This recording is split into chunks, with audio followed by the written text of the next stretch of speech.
I'm going to be breaking down one of the biggest ideas in economics, and it's quite simple but complex at the same time, and it's scarcity. Now you're gonna think, scarcity is just about like running out of stuff and stuff. Yeah.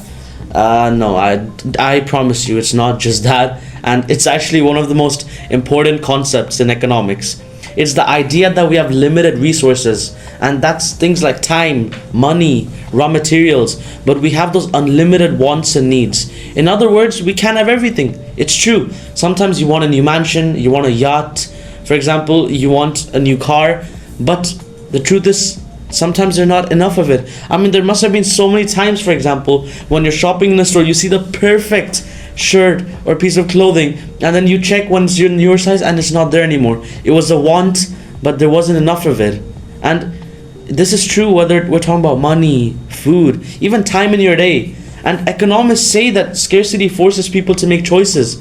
It's why we do need to decide what to produce, how to produce, and for whom to produce. And these are one of the three basic economic questions. And now and then you actually think about it and you reflect, should I really be spending money on new shoes, or do I save for a vacation? Should a government invest in healthcare or education, or should they pursue another fiscal policy? Should a company be using its resources to make electric cars or internal combustion engine vehicles, ICE cars? Now, there's a lot of real world examples about this. Now, for example, imagine you only have $20. You want to buy a piece of clothing, but you also need to buy gas for your car. You can't afford both, but you have to make a choice.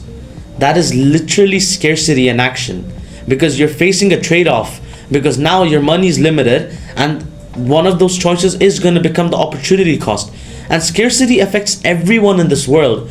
It shapes the entire economies. Countries have decided how to allocate resources like oil, labor, and land, and also how different firms work in different parts of an organization. And they face scarcity because no country has infinite resources. This is why governments create budgets. There isn't enough money for everything.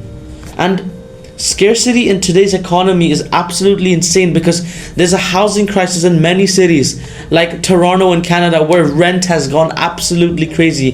There's labor shortages, companies struggling to find enough workers, but at the same time there's also a scarcity of professions left today in this world due to the amazing and accelerating but also dangerous growth of AI, and the scarcity of natural resources like clean water or rare minerals for electronics is also at risk, because we're consuming resources at a rate at which they can be regained again, and this isn't sustainable for the future generations to actually meet their own needs. Do you guys remember that sanitizer and toilet paper shortage during the pandemic? Yeah, that's scarcity.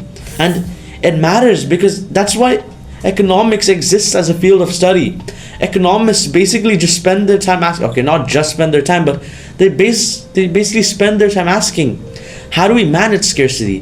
How do we actually use these limited resources more efficiently to the point that they don't get depleted quickly? And who gets what? And why do they get that?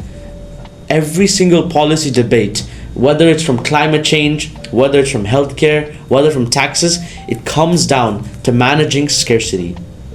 So the next time you actually hear that word scarcity, just remember, it's not just running out of stuff. It's about how we as individuals, but also collectively as a society, make choices with those limited resources in order to allow the most efficient use possible. Scarcity shapes every decision that we make, whether you're buying a piece of clothing or you're building economies. Now, thanks for listening, but otherwise, I'll see you guys next time.